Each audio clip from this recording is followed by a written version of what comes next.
The night Julia knocked on my door, everything I thought I knew about my quiet life started to crack. My name is Mark. I am 29 years old, and I live in a small, quiet town just outside Eugene, Oregon. I have been here for about 5 years now. It is the kind of town where people wave at each other from porches and remember your coffee order without asking. I work as an appliance repair technician at a small shop downtown. Washers, dryers, fridges, dishwashers. Nothing fancy, just honest work. I like it because problems have solutions. You find what is broken, you fix it, and you move on. My house matches my life. One story. Gray paint. White trim. A wraparound porch that creaks when you walk on it. No pets, no roommates, no surprises. Every morning starts the same way. Black coffee. Watering the yellow chrysanthemums in the front yard. Then I head to work. Evenings are quiet. A book. Old vinyl records spinning slowly. I never felt lonely. I felt settled. Across the street lives Julia Evans. Julia is 33. She works as an office administrator at a local insurance firm. Her house faces mine. Where my yard is neat and simple, hers is full of life. Lavender, roses, plants she cares for like they are family. She is friendly, the kind of woman everyone likes. Always polite, always smiling, always bringing cookies to block parties. But I noticed things others didn't. Her smile never fully reached her eyes. Sometimes, at dusk, I would see her standing on her porch, staring into the distance like she was lost in a memory she couldn't escape. There was a sadness about her that felt quiet, but heavy. We started talking a couple of years ago when her garbage disposal broke. She knocked on my door asking for a plumber recommendation. I offered to take a look. Fixed it in 10 minutes. After that, she started calling me for small things. Flickering lights, loose hinges, squeaky doors. I would show up with my toolbox. She would insist on coffee or pie. Our conversations stayed light at first. Weather, work, town gossip. But slowly, they deepened. Books she loved, stories from my job. Sometimes I felt like she wanted to say more, but stopped herself, like she was holding something back. That night in late fall, the air smelled like wood smoke and wet leaves. I had just finished dinner, grilled cheese and soup. I was wiping down the counter, thinking about putting on some music, when I heard a soft knock.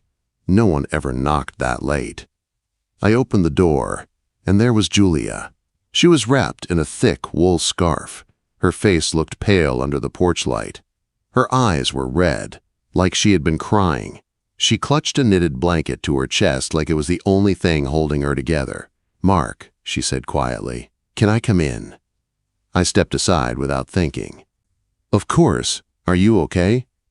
She nodded but didn't look at me. She walked into my living room and sat on the edge of the couch.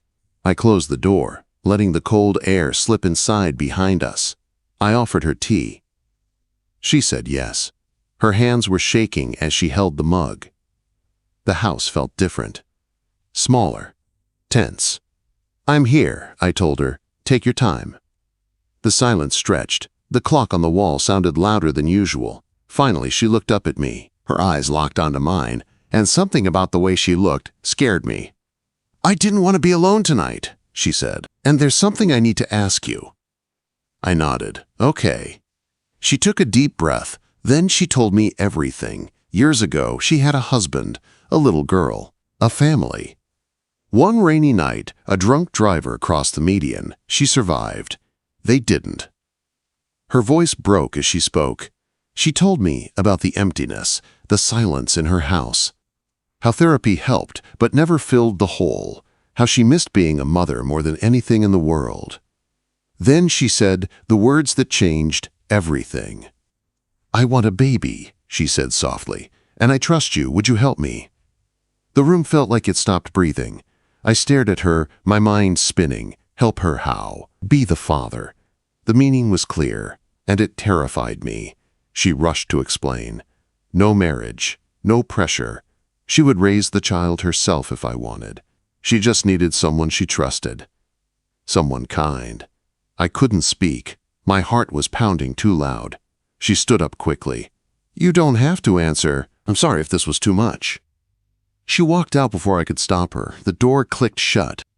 I stood there alone, staring at the untouched tea on the table, knowing my simple, quiet life would never feel simple again.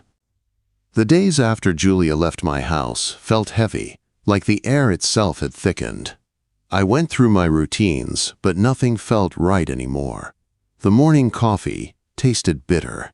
The chrysanthemums in the front yard looked tired, even though I had watered them. At work, I fixed appliances on autopilot. A broken dishwasher here, a fridge thermostat there. Customers talked, and I nodded, but my mind was always somewhere else. It kept replaying in my head. Julia standing in my living room, her shaking hands, her voice when she said she wanted a baby. At night, I lay awake staring at the ceiling, listening to the old fan spin above me. What kind of person even gets asked something like that? What kind of answer was I supposed to give? Saying no felt cruel. Saying yes felt terrifying. Across the street, her house stayed quiet. The porch light came on every evening like usual, but I avoided looking at it. I was afraid that if I did, I would see her standing there again, looking lost. By midweek, I was exhausted. My boss noticed first. He leaned against a counter while I was fixing a dryer and said I looked like I hadn't slept in days. I laughed it off, but my hands were shaking just a little as I tightened the bolts. That night, I finally called my sister. Martha is older than me and lives a couple hours away. She has 2 kids and always sounds calm, even when everything is chaos around her. When she answered, I didn't even know where to start, so I told her everything. The knock, Julia's story, the question that turned my life upside down. She listened without interrupting. When I finished, there was a long pause on the line. "That's a lot," she finally said. "I know." "Do you like her?" she asked. The question stopped me cold. I leaned against the kitchen counter and looked out the window toward Julia's house. The porch light was on, curtains drawn. "I think I always have," I said quietly. "I just never let myself think about it." Martha sighed softly. "Then you need to talk to her, not avoid her.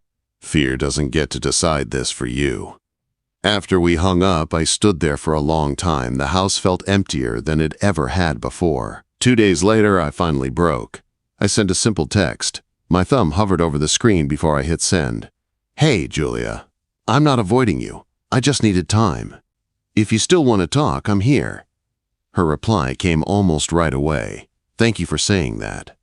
I was scared. I ruined everything. Seeing those words made my chest tighten. The next evening, I saw her outside watering her garden. I crossed the street before I could talk myself out of it.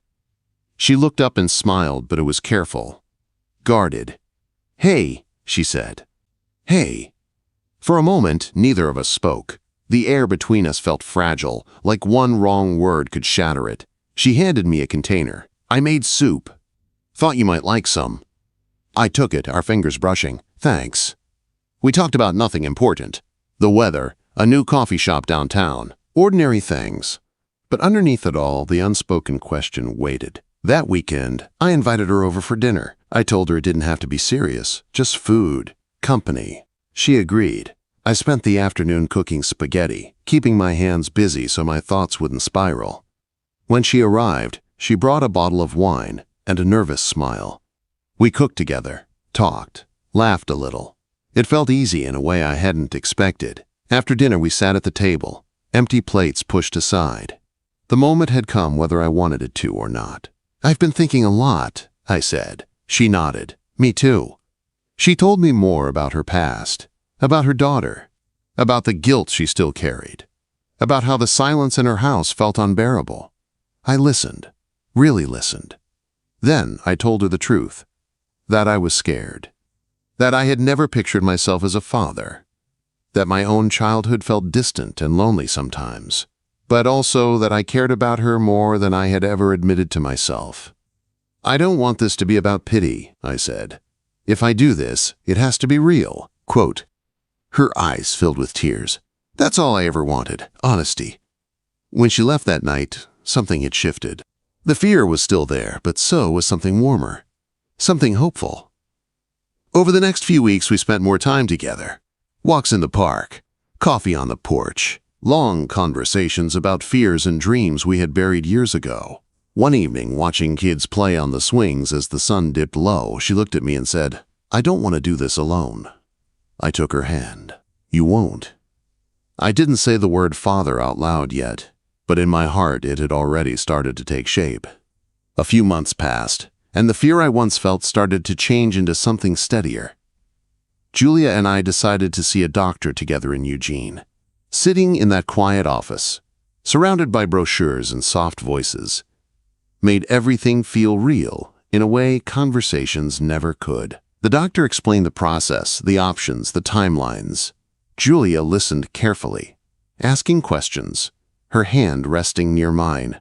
I watched her and realized how strong she really was. She wasn't chasing an idea, she was choosing a future. When we walked out of the clinic, the rain had stopped. The sky was clear, pale blue. Julia squeezed my hand and smiled in a way that finally reached her eyes. "Thank you for coming with me," she said. "Where else would I be?" I replied. We didn't label what we were right away, but it didn't matter. Our days naturally blended together. Movie nights on my couch turned into dinners at her place. I helped her prune the roses in her garden. She helped me sort old records, laughing at my terrible taste in music. Neighbors noticed. No one said much, but the smiles told me everything. Then one afternoon, she called me at work. Her voice was shaking, but there was something bright underneath it. "Mark, can you come over after work?" she asked. "I need to tell you something in person." My heart raced the entire drive home. When I walked into her house, she was standing in the kitchen, hands clasped together. She held out a small white stick. 2 pink lines. I stared at it, my breath caught in my chest. "You're pregnant?" Quote. She nodded, tears spilling over. "The doctor confirmed it today." I pulled her into my arms without thinking. I felt dizzy, overwhelmed, happy in a way I had never felt before. "We're having a baby," I said, the words sounding unreal and perfect at the same time. That night, we talked for hours. Names, doctor visits, what the nursery might look like. I bought her yellow chrysanthemums on the way back to my place and surprised her with them at dinner. She laughed and cried at the same time. But when I went home, the doubts crept in. I lay awake, staring at the ceiling, wondering if I was enough. If I could really be the kind of father this child deserved. The kind of partner Julia needed. A week later, Julia showed up at my door again. Just like the first time. It was raining lightly. She stood there in a coat, her face serious. "Can we talk?" she asked. We sat at the kitchen table. She took a deep breath. "If this is too much," she said quietly, "I need you to tell me now. I don't want you staying because you feel sorry for me." Her words cut deep. I reached across the table and took her hands. "This isn't pity," I said. "This is choice. I choose you. I choose this." She searched my face, then broke down in tears. I pulled her into my arms and held her there. "I love you," I said, the truth finally spilling out. "I have for longer than I realized." She looked up at me, stunned. Then she smiled through her tears. "I love you too," she whispered. From that moment on, there was no turning back. We faced everything together. Doctor appointments, planning, fearful nights and hopeful mornings. I went to every ultrasound, held her hand, listened to the heartbeat with my own heart pounding in my chest. We talked about moving in together, about building something real, not just for the baby, but for us. One evening, sitting on her couch with my hand resting on her growing belly, she looked at me and said, "I don't feel broken anymore." I kissed her forehead. "You never were." The baby kicked for the first time that night. I felt it under my palm, and in that moment, the last piece of doubt inside me finally disappeared. Our daughter arrived on a quiet spring morning, just as the cherry trees along our street began to bloom. The hospital room in Eugene was filled with soft light and steady beeping sounds. I stayed by Julia's side through every contraction, holding her hand, whispering that she was doing great, even when she thought she couldn't go on. When the nurse finally placed that tiny, crying baby on Julia's chest, the world seemed to stop. "She's perfect," Julia whispered, her voice trembling with wonder. We named her Lily. When I held Lily for the first time, wrapped in a soft pink blanket, my hands shook. She was so small, so warm. Her fingers curled around mine like she already knew I was hers. In that moment, I knew I would spend the rest of my life protecting her. The first weeks were exhausting. Sleepless nights, endless diapers, bottles at all hours. I took time off work and stayed at Julia's place every day. We learned together. Sometimes we laughed. Sometimes we cried. But we never felt alone. Julia healed slowly, but I could see something else healing too.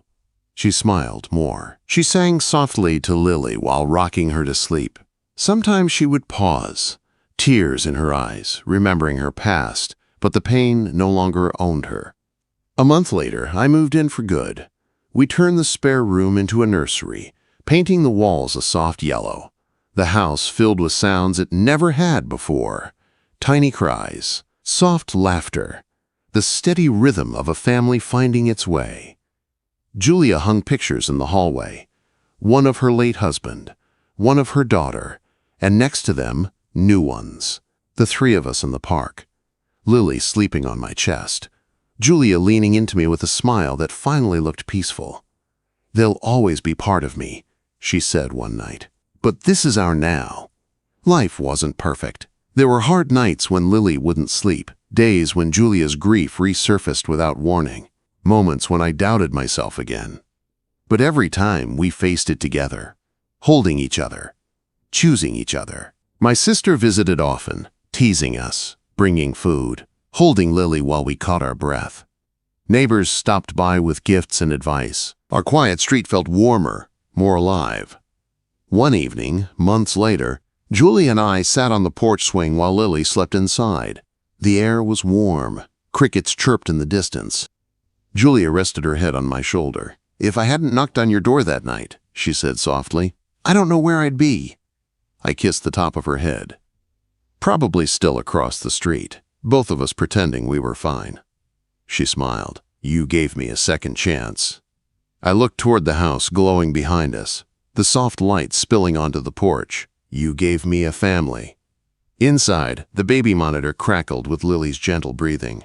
I held Julia's hand, feeling the quiet certainty settle in my chest.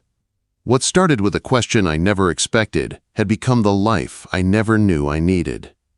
And I wouldn't change a single moment of it.